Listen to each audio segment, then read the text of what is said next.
When you first go to Quizizz.com, the first thing you want to do is sign up. And when you sign up, you can sign in with your Google account or sign up with an email and password.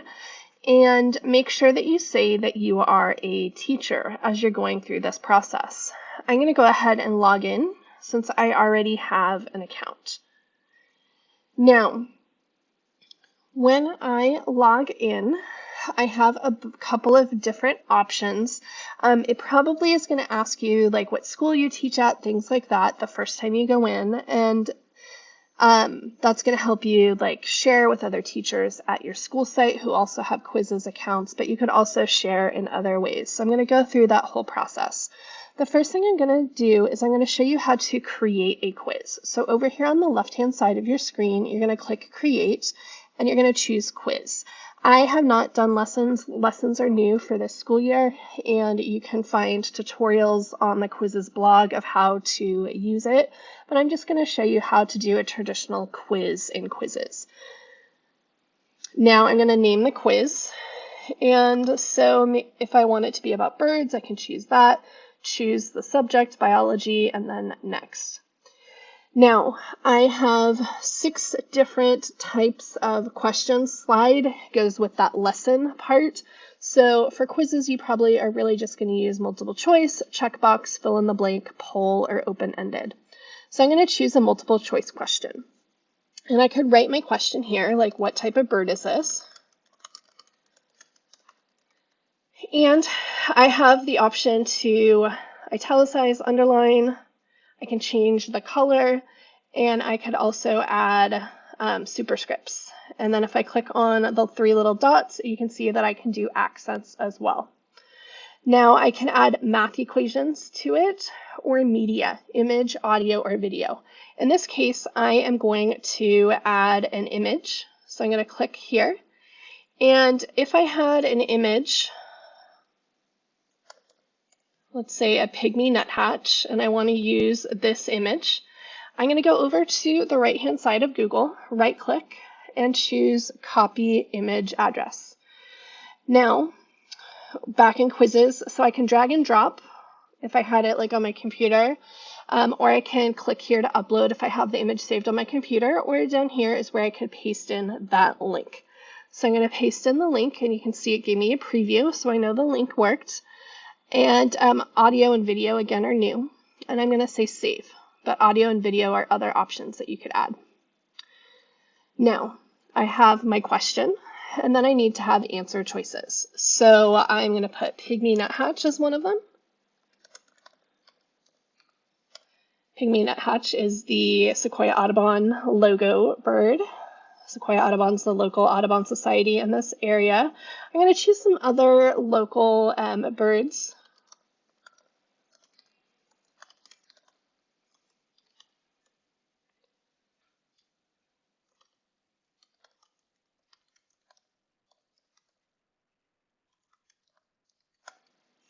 All right, so now that I have my answer choices, I can choose the correct answer by clicking on it, and it only allows me to have one correct answer. Now notice that I could add math equations as an answer choice or images as an answer choice as well. And I could delete any if I wanted to have 2. 2 is the minimum. And I could add answer options. 5 options are the max. This part here, the explanation, you'll notice it has a lightning bolt for these. These are part of the paid features, so I've only used the free version. And next, you can choose how long you want this question to be. This is kind of a short question. You don't have to read much to be able to answer it. And so you can change it to any of these options. I might choose 20 seconds for this. If I inserted a graph and wanted students to analyze the graph and answer the question, I might have a longer time for it. If it was a short answer type question, I might need 15 minutes for the students to answer it. So you can choose how long you want. I'm going to press save, and now I have question number 1. To add a new question, I can click new question up top, or I can choose from down here. But checkbox allows students to have more than one correct answer. And it has basically the same features with questions, media, etc. timing, all of that's the same. I'm going to say cancel. You could do fill in the blank. With fill in the blank, you can add multiple answers. For example, if the question is, what is the genetic code? The answer could be DNA, or it could be D period N period A period. It could be deoxyribonucleic acid. So you want to think about what are the things that your students might type, because you want to make sure that they get the correct answer if they type something just a little bit different than what you might have chosen if you just said DNA. Like deoxyribonucleic acid would also be correct. Then you have a poll. Polls are ungraded. So polling is just to kind of see where your students are at, but it doesn't include a grade. And then open-ended would be open-ended questions. Again, they are ungraded. You would need to go in and grade open-ended questions later. But for an open-ended question, you might want to give them more time. Typically, what I use in my quizzes are just the first three, first formative assessments. If you wanted to do a summative assessment, that could be when you use the open-ended questions to get deeper questions from your students. Now, in order for me to finish this quiz, I need to have all of these checkboxes. So I already have a name of my quiz, but I need to add an image. I need to add what grades this quiz is meant for, and I need to have at least 4 questions. So I don't have 4 questions yet. I can continue to create my own questions, or a really great feature is teleport. When I click on teleport, I have my search term up here, which was the name of my quiz, but I can type in something different. And what it allows me to do is find quizzes that other people have created. And so I can click and I can see like what grade level it's for. I can see the subject area. I can see who created it. And if I click on it, I could view their questions. And if I like their questions, I can go ahead and add it to my test. So if I click add, it will add it in. Ooh, Archaeopteryx. I saw a fossil of Archaeopteryx when I was in a museum in Munich, and I was super excited. Let's see. So I can just pick whatever questions I want to add to the quiz, and I believe I have 4 questions already. All right, so I'm at 4 questions right now. So I'm going to add my quiz image, and I'm going to go ahead and just, I can find something in my drive, but I'm going to just paste the link that I already had for the Pygmy Nuthatch. What language? English. Select grades. I teach 9th grade bio. And then you can choose whether you want your quiz visible to the public, which means that your students can find it if they're searching for it, but so can other teachers. And they could import it or teleport it into their class, or you can do private where it's only visible to you. Other teachers can't find it. You can still use it with your students, but it's not a publicly viewable shared quiz. So I'm going to keep mine. Actually, let's see. I'm going to make mine private because it's not really a real quiz right now. I'm going to say save. And now I'm done with my quiz. And I want to share the quiz or use it with students. So I'm going to say done up at the top right. Now I'm on this menu and I see my quiz here. I can start a live quiz, assign homework, etc. because I just created it. Let's say I want to come back to this like tomorrow. So when I log into Quizizz, I'm going to go to my library and I'll see the quiz right here. So it's this top one. And it still looks like it's in draft. I'm going to click on this link. Okay, I have my 4 questions. I saved it. So now what I can do, if I want to share it with another teacher, I can go up here to the share, and it says share with instructors. When I click on that, I can find other teachers who have Quizizz accounts at my school site. Or I can type in an email address and share it directly with that teacher. I can share on Twitter or Facebook, or copy URL. And that's what I normally do. I just copy this URL and I can share it with the teacher. Then the teacher can make a copy of it. They can save it into their own Quizizz account, and then they'll find it in my library. they can edit it and it will make a copy, and it will allow them to delete or add questions. But when I want to use it with students, what I can do is I can give it to them live. And for live, I could do classic, where they are taking the test at their own pace, or I can do it instructor paced. I could also choose to assign it as homework for asynchronous learning, and they can take the quiz on their own. You can give them the link in whatever learning management system you use, and you have a bunch of different options, which I'll show you in just a minute. But I'm going to go back a screen, and I'm going to do a live quiz. And so this is if you are, let's say, in a Zoom with your students, or a Google Meet with your students in a synchronous class setting, or if you are in person with them in the classroom, you're going to click Start a Live Quiz. I'm going to choose Classic. And when you're here, there are 3 modes now. Classic is where participants answer at their own pace, compete individually, and have a blast along the way. I could choose Team, or I can choose Test. And it gives you descriptions, you'll notice in these boxes underneath, of how you would use it, or why you would use it in that way. You can assign it to a class in Google Classroom.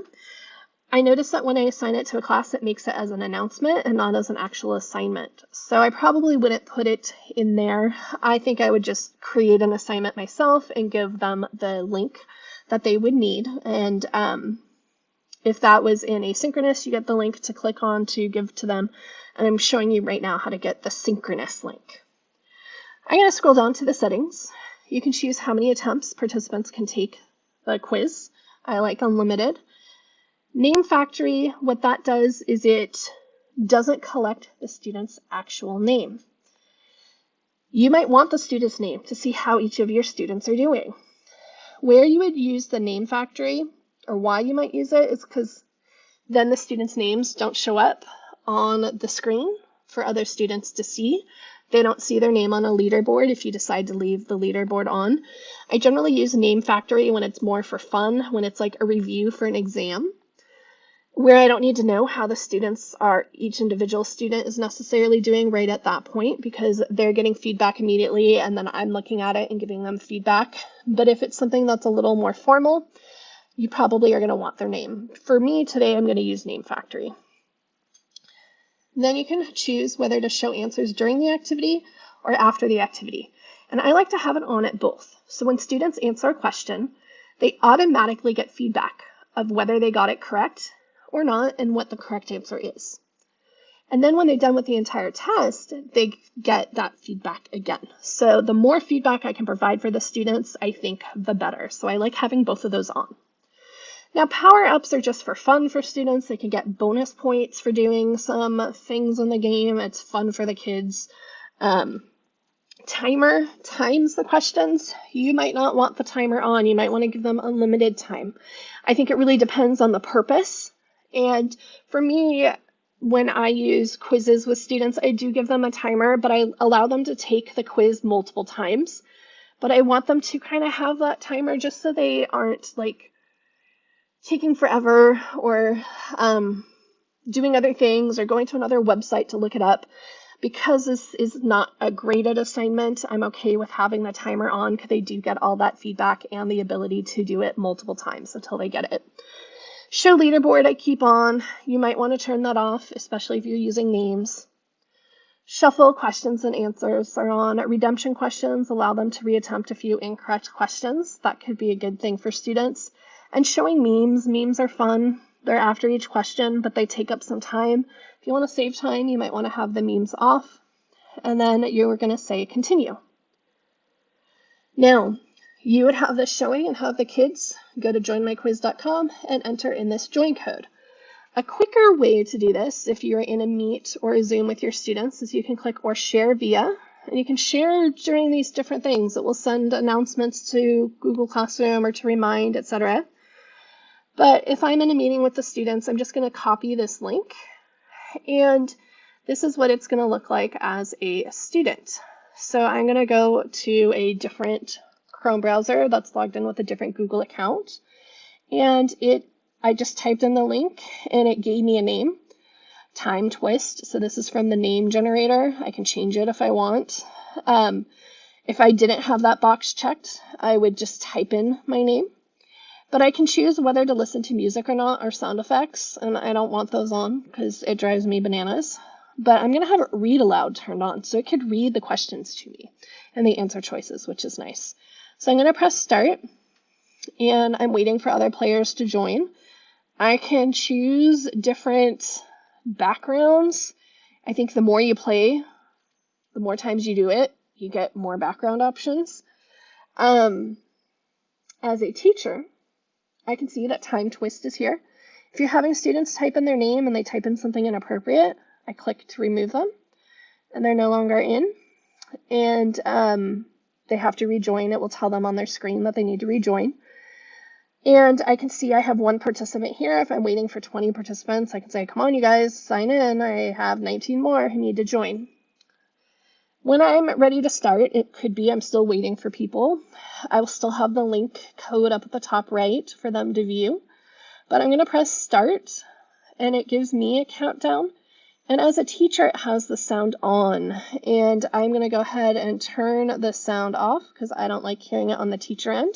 But I can see all the students that are listed here. And I'm going to go over, here's the join code for the students if they come in late. But as a student, what I see is the countdown timer when it's my turn to go. If I'm not on this screen, it kind of stops. Here is my first question. I got it right. And then it gives me the points. Question number 2, I'm going to get this one wrong. You can see it's red, and the correct answer, ooh, that was the wrong correct answer, so I made this question wrong anyways. But I can go through and answer all of the different questions as a student. It tells me what place I'm in. I get points for doing it based on how fast I go. And as a teacher, what I can see is each student's score, like how many they got right and wrong and how far they've gone. I could also see the overall class average. When the students are getting near the end, it will tell me how many students have yet to finish. I can choose to show only the top 5 students. I could also be looking at the questions, but I probably wouldn't want to look at this as the students are taking the quiz, because if this would be the screen that I'm like projecting to the students. And so I'm just kind of watching this as the students are going, and I could give them like updates of how, people are doing if I wanted to. You don't have to show this to the students. That's completely up to you. When I go back, oh, it gave me the question and I got it wrong a second time because I chose the actual correct answer. I screwed that one up. But anyways, I can see the points as a student. I get to, when the quiz is done, I get to see how many I got correct, incorrect, how many were unattempted, how much time it took me per question, my longest streak. I could see the questions that I got wrong, and it says click on the questions to see the answer, so they can see the correct answer. This one, it's really a pygmy nuthatch. I screwed that one up. But the students can go through and look at all of their answers, whether they got them right or wrong. And what's cool is that the students can also create flashcards that they can use to study the words or study the questions. And so it creates these questions. They could shuffle them when they press start. They could flip them. They can say, okay, I got it. They can say, oh, I need to review this one, and it will come back to them. But they could also choose, let's see, I forget. There's another place where they can choose a different thing. Let's say got it. Okay, no, I was wrong. I was thinking of something else. So, but students can go through and review all the questions, which is really great. Now, as a teacher, I will see all of the answers. I can kind of hover over each student's question because they might be in different orders. I can click on question here, and I can go through each question, and I can look this over and like, okay, so many of you guys got this wrong. Let's discuss this. Why did you think this? I can go back and I can like click on images. I can open it up so they can see it big screen. I can hide the answers. There's a lot of different options that you can do, but it's a great way to give students multiple opportunities. So they get the opportunity to see the answer after they answered the question, after they did the entire quiz, and then at the end I can go over it with my students again. When I'm all done, I can say exit. And if I want to give them again that quiz later, I can just click on it and go into it. I can assign it as homework for students who are absent. And when I assign it as homework, I can then choose all of the different settings, say start, and then I can click on this link. And this link is what I could then paste into the learning management system. So it just automatically copies it. Now, one other thing that I can do, so I told you how to create a test, how to teleport questions, but I could also just go up and search for another test that someone has created. Oh, I'm in reports right now. I'm going to go to Quizizz library, and I'm looking for birds in the overall Quizizz library. And so I can find a test that I like, and then save it into mine, or edit it. And when I edit, that then allows me to delete questions I don't like, or add other questions that I want to add to it. And so it's just like creating your own quiz or teleporting, but you're starting with a fully made quiz, which is really great.